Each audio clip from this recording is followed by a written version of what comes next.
बिस्मिल्लाहिर्रहमानिर्रहीम। अस्सलाम वालेकुम students, I am Zainab Fatima, your science teacher. आपको पता है हम कर रहे थे text book exercise of chapter number 5 which was about plant and photosynthesis. We are done with question number 1 और आज हम करेंगे क्वेश्चन नंबर 2 को सॉल्व। तो मेरे साथ साथ तमाम आंसर्स अपनी टेक्स्ट बुक पर नोट करते जाइएगा। आइए शुरू करते हैं। So the second question of your textbook exercise is true or false. हमारे पास statements given हैं.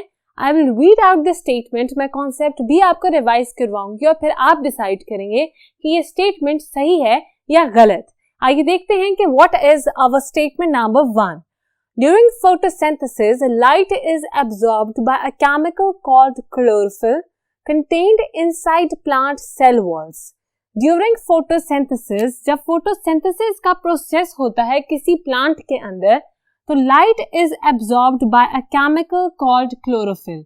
तो जो लाइट है वो एब्जॉर्ब होती है by a chemical called chlorophyll. Photosynthesis का जो प्रोसेस है, एक दफा मैं आपको दोबारा रिवाइज करवा दूं, it is the process by which plants make their own food. ये प्रोसेस होता है by the break down of carbon dioxide and water into glucose and oxygen। ये जो ब्रेक डाउन है या ये जो प्रोसेस है, इसको टेक प्लेस करवाने के लिए दो चीजों का होना बहुत ज्यादा इंपॉर्टेंट है। First is the green pigment called chlorophyll and the second is sunlight. Sunlight जो है वो एक्चुअली हमारी एनर्जी सोर्स है। आपको पता है sun is the major source of energy for all living organisms. तो सन से जो हमें लाइट एनर्जी मिल रही है, ये लाइट जो है हमारा क्लोरोफिल एब्जॉर्ब करेगा और एब्जॉर्ब करके ये इस एनर्जी के थ्रू ब्रेक डाउन करवाएगा वाटर मॉलिक्यूल का और कार्बन डाइऑक्साइड का। जब ये ब्रेक डाउन हो जाएगा तो हमारे पास बनेगा ऑक्सीजन एंड ग्लूकोज। ये है हमारा प्रोसेस ऑफ फोटोसिंथेसिस। तो यहाँ तक तो स्टेटमेंट बिल्कुल ठीक है दैट ड्यूरिंग फोटोसिंथेसिस, फोटोसिंथेसिस के प्रोसेस के दौरान light is absorbed by a chemical called chlorophyll.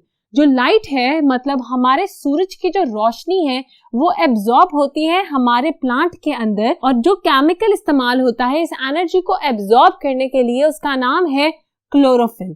इसके बाद लिखा है contained inside plant cell walls.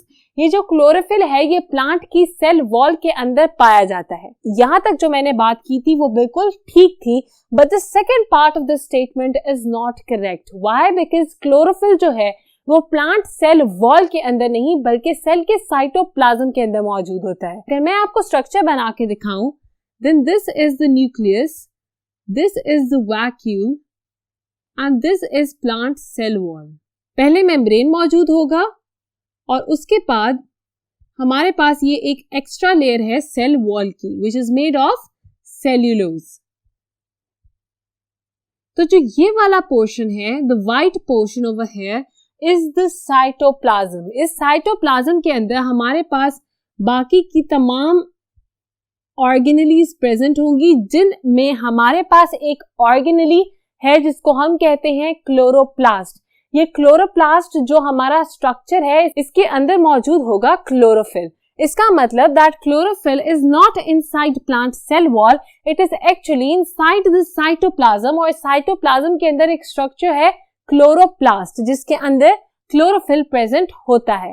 तो जब भी हमने देखना हो that the statement is correct और नॉट, तो कभी भी आप ये मत सोचिएगा that if half the statement is correct then you will mark it as true. No, अगर आपका second portion of the statement गलत है तब आप पूरी स्टेटमेंट को लेंगे गलत। So our statement number 1 will be incorrect और आप मेरे साथ इसका आंसर लिखेंगे फॉल्स।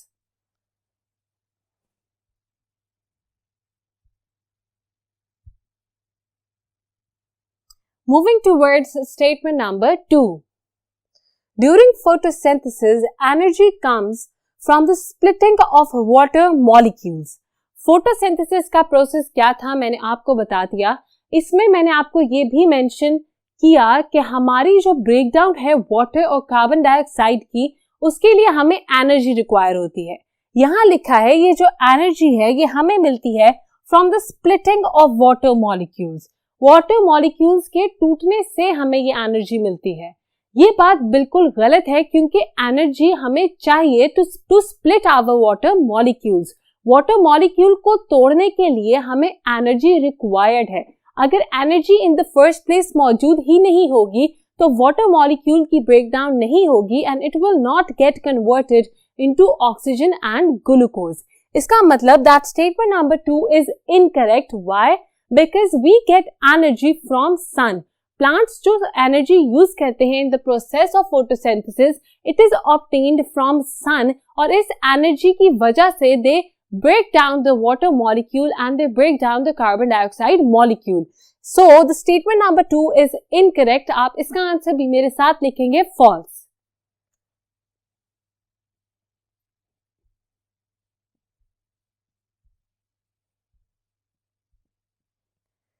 मुझे उम्मीद है कि आप मेरे साथ साथ तमाम आंसर्स को नोट डाउन कर रहे हैं. Let's move towards statement number 3. तो हमारे पास स्टेटमेंट नंबर 3 क्या है, आइए देखते हैं. Gas exchange in plants take place through tiny holes called stomata located underside leaves. ये जो गैसेस एक्सचेंज का प्रोसेस है प्लांट्स के अंदर, ये होता है through tiny holes called stomata, जिनका नाम है स्टोमेटा, और ये लोकेटेड है, मतलब ये मौजूद हैं प्लांट की नीचे वाली साइड पे. अब देखते हैं कि क्या ये स्टेटमेंट ठीक है. सबसे पहले मैं बताऊं what is gases exchange. Gas की एक्सचेंज होने का मतलब ये है कि हम जिस तरह सांस लेते हैं and we breathe in oxygen, हम ऑक्सीजन को अपने सांस के साथ अंदर लेके जाते हैं, we inhale oxygen, and at the same place we exhale carbon dioxide. हम कार्बन डाइऑक्साइड को अपनी बॉडी से बाहर फेंक देते हैं बाय ब्रीदिंग आउट. ये जो breathe in and breathe out का प्रोसेस है, ये मैं आपको बता रही हूँ इन ह्यूमन बॉडी. प्लांट्स के अंदर भी गैसेस एक्सचेंज होती है. जैसा कि अभी हमने फोटोसिंथेसिस का प्रोसेस डिस्कस किया, आपने देखा कि carbon dioxide initially as a raw product हमारे पास मौजूद थी और इसके ब्रेक डाउन से हमारे पास बन रहा था ऑक्सीजन. अब कार्बन डाइऑक्साइड किस तरह से प्लांट के अंदर एंटर हुई? ये बिल्कुल उसी तरह एंटर हुई जिस तरह हम ब्रीद इन करके ले जाते हैं ऑक्सीजन अपने अंदर. प्लांट्स बिल्कुल इसी तरह अपने अंदर लेके जा रहे थे कार्बन डाइऑक्साइड को, और जब उन्होंने फोटोसिंथेसिस का प्रोसेस कर लिया तो उन्होंने ब्रीथ आउट कर दिया और एक्सक्रीट कर दिया ऑक्सीजन को अपने अंदर से बाहर. अब जिस तरह हम सांस लेने के लिए वी हैव नोस्ट्रिल्स, हमारी नाक के अंदर सुराख मौजूद हैं, बिल्कुल इसी तरह लीव्स के अंदर भी टाइनी होल्स मौजूद हैं जहां से हमारे प्लांट्स सांस लेते हैं.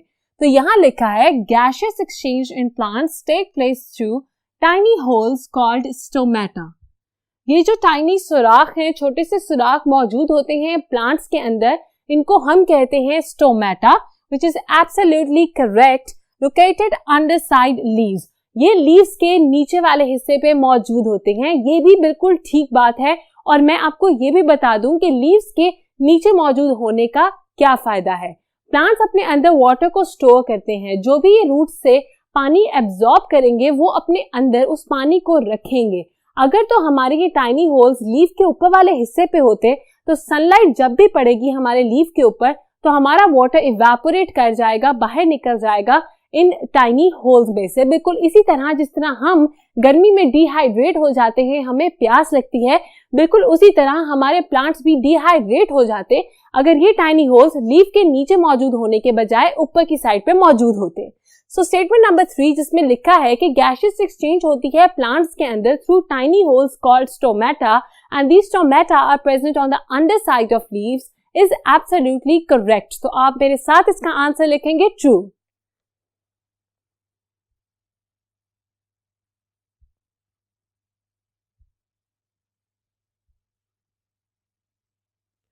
Moving towards the next statement, statement number 4 is the rate of photosynthesis is faster in variegated leaves because there is not as much chlorophyll in them.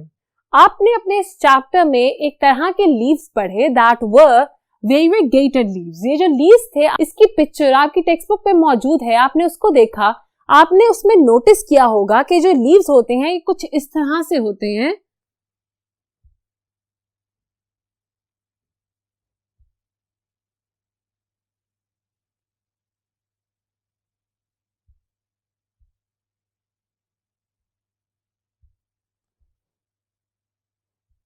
इसमें जो ये बीच वाला पार्ट मैंने बनाया ये होगा green and the rest of the part is brown या फिर yellow.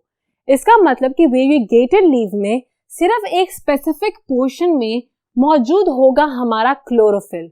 You know that chlorophyll is the green pigment. Green pigment जहां मौजूद होगा हम बहुत आसानी से बता सकते हैं why, because the colour of the leaf will be green. अगर तो हमारे पत्ते का कलर ग्रीन है तब हम आराम से इस बात को जज कर सकते हैं कि उसके अंदर क्लोरोफिल मौजूद है। क्लोरोफिल जिस लीफ के अंदर, जिस प्लांट के अंदर मौजूद होगी, सिर्फ उसी प्लांट के अंदर हमारा फोटोसिंथेसिस का प्रोसेस हो सकता है। Why? Because chlorophyll is the pigment that absorbs light energy from the sun. Sun से लाइट एनर्जी जिस पिगमेंट ने एब्जॉर्ब करनी है उसका नाम है क्लोरोफिल, और ये क्लोरोफिल सिर्फ ग्रीन प्लांट्स में मौजूद होता है। जितना ज्यादा क्लोरोफिल किसी भी प्लांट में मौजूद होगा उतना ज्यादा फोटोसिंथेसिस का प्रोसेस टेक प्लेस करेगा। इन अ वेरीगेटेड लीफ आपने देखा कि सिर्फ बीच में ग्रीन पोर्शन मौजूद है, इसका मतलब कि क्लोरोफिल बहुत कम है। हमारी स्टेटमेंट में लिखा है the rate of photosynthesis is faster in variegated leaves because there is not as much chlorophyll in them. अभी मैंने आपको बताया कि जितना ज्यादा क्लोरोफिल प्रेजेंट होगा उतनी ही लाइट एनर्जी सन से एब्जॉर्ब कर सकेगा हमारा प्लांट और उतना ही ज्यादा फोटोसिंथेसिस का प्रोसेस हो सकेगा। तो जितना भी हमारा प्लांट ग्रीन होगा उतना ही ज्यादा वो फोटोसिंथेसिस का प्रोसेस करेगा। इन अ वेरीगेटेड लीफ सिर्फ बीच में ग्रीन पार्ट है, बाकी वो ब्राउन या फिर येलो कलर का है। इसका मतलब कि इसमें फोटोसिंथेसिस जो है वो बहुत कम हो रहा है। So the first portion of our statement that says that the rate of photosynthesis is faster in variegated leaf, यहीं से हमें पता चल गया that this statement is incorrect. Why? Because variegated leaf has very less quantity of chlorophyll present in them. अगर chlorophyll की quantity कम होगी इसका मतलब कि photosynthesis कम होगी। यहाँ पे उन्होंने उसके reason में लिखा because there is not as much chlorophyll present in them. अगर उनमें chlorophyll कम है इसका मतलब that the photosynthesis will be slower, not faster. So statement number 4 is incorrect. आप इसका आंसर मेरे साथ नोट डाउन कर सकते हैं, which is false.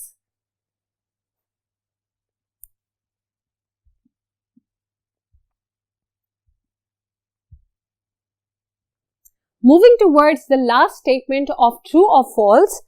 Statement number 5. Respiration can only take place in green plants during the day because that is when the plant is making glucose by photosynthesis. अभी हमने जो प्रोसेस डिस्कस किया that was photosynthesis. photosynthesis से पहले मैंने यहाँ पे जब आपको gaseous exchange के बारे में बताया तब आपको पता चला that we breathe in and we breathe out. बिल्कुल इसी तरह plants भी breathe in breathe out करते हैं। ये जो ब्रीथ करने का प्रोसेस है इसको हम कहते हैं द प्रोसेस ऑफ रेस्पायरेशन। अब जो प्लांट्स हैं उनमें भी उस तरह से रेस्पायरेशन होती है जिस तरह से हम में रेस्पायरेशन होती है। हमारी स्टेटमेंट कह रही है that respiration can only take place in green plants during the day because that is when the plant is making glucose by photosynthesis. Respiration हमारे सिर्फ ग्रीन प्लांट्स में हो सकती है, वो भी सिर्फ दिन के टाइम, इसीलिए क्योंकि दिन के टाइम हमारे प्लांट में हो रहा होता है द प्रोसेस ऑफ फोटोसिंथेसिस। ये बात बिल्कुल ठीक है that photosynthesis only takes place during the day because हमारी जो सनलाइट है वो सिर्फ दिन के टाइम मौजूद होती है। रात को क्योंकि सनलाइट नहीं मौजूद होती है, एनर्जी की कोई सोर्स नहीं है हमारे प्लांट के पास, इसीलिए वो फोटोसिंथेसिस का प्रोसेस नहीं करता। मगर जो रेस्पायरेशन का प्रोसेस है वो जिस तरह ह्यूमंस में 24/7 होता है बिल्कुल इसी तरह प्लांट्स में भी 24/7 होता है। इसका मतलब कि दिन हो या रात रेस्पायर करना लाजिम है हमारे ऊपर भी और प्लांट्स के ऊपर भी। जिस तरह हम सर्वाइव नहीं कर सकते विदाउट ब्रीदिंग, बिल्कुल इसी तरह प्लांट्स भी सर्वाइव नहीं कर सकते विदाउट ब्रीदिंग। अब आपने देखा कि रेस्पायरेशन जो है उसके लिए एनर्जी रिक्वायर्ड होती है। अगर आप खाना मत खाएं और आपको खाने से एनर्जी ना मिले तो क्या आप अपने डेली रूटीन के काम कर सकते हैं? नहीं, आप थक जाएंगे, आपको वीकनेस होगी और आप में हिम्मत नहीं होगी कोई भी काम करने की। अब हम जब खाना खाते हैं, खाना डाइजेस्ट होता है, वो जो खाना है उसमें से एनर्जी हम यूटिलाइज करते हैं फॉर डिफरेंट पर्पसेस। उनमें से एक पर्पस है रेस्पिरेशन। हम वो एनर्जी यूटिलाइज कर सकते हैं to breathe in and breathe out. अब यहाँ पे जो प्लांट्स की बात हो रही है, प्लांट्स में भी रेस्पिरेशन का प्रोसेस जो है वो एनर्जी रिक्वायर करता है। प्लांट्स को भी एनर्जी चाहिए हमारी तरह टू रिस्पायर, टू ब्रीथ। अब प्लांट्स जो है ये एनर्जी लेते हैं फ्रॉम ग्लूकोज। आपने देखा कि सुबह के टाइम फोटोसिंथेसिस का प्रोसेस टेक प्लेस कर रहा था हमारे प्लांट के अंदर।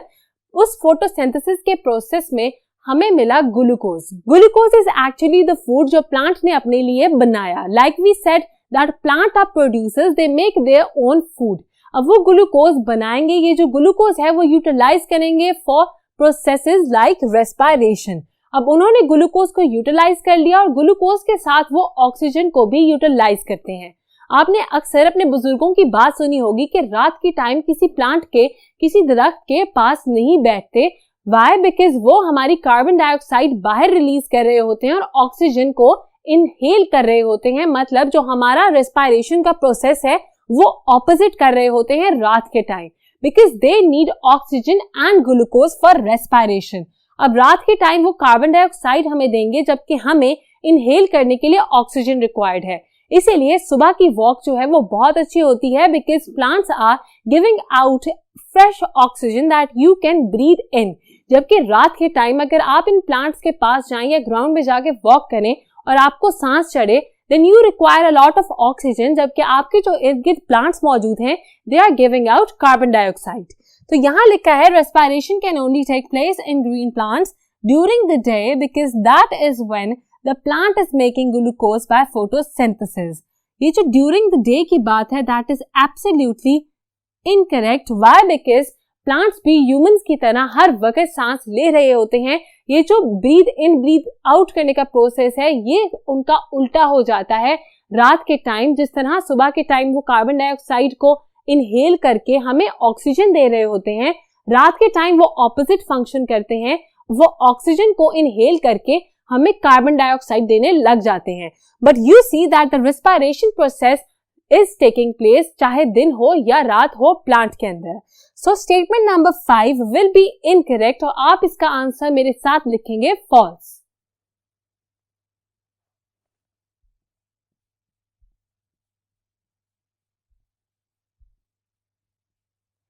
इसके साथ ही we are done with question number 2 that was true और फॉल्स। अगर आपसे कोई भी आंसर लिखना मिस हो गया है तो अभी इस वीडियो को पॉज कीजिए, जाके तमाम आंसर्स को अपनी टेक्स्ट बुक पे नोट कीजिए और जल्दी से वापस आइए। वेल डन स्टूडेंट्स, तो आज हमने किया question number 2 that was true और false of your text book exercise of chapter number 5 about plant and photosynthesis. मुझे उम्मीद है कि आपने तमाम आंसर्स भी नोट डाउन कर लिए और आपको तमाम कॉन्सेप्ट्स अच्छे तरीके से समझ आ गए। मिलते हैं नेक्स्ट लेक्चर में to solve the rest of the text book exercise. तब तक के लिए अपना बहुत ख्याल रखिएगा। खुदा हाफिज।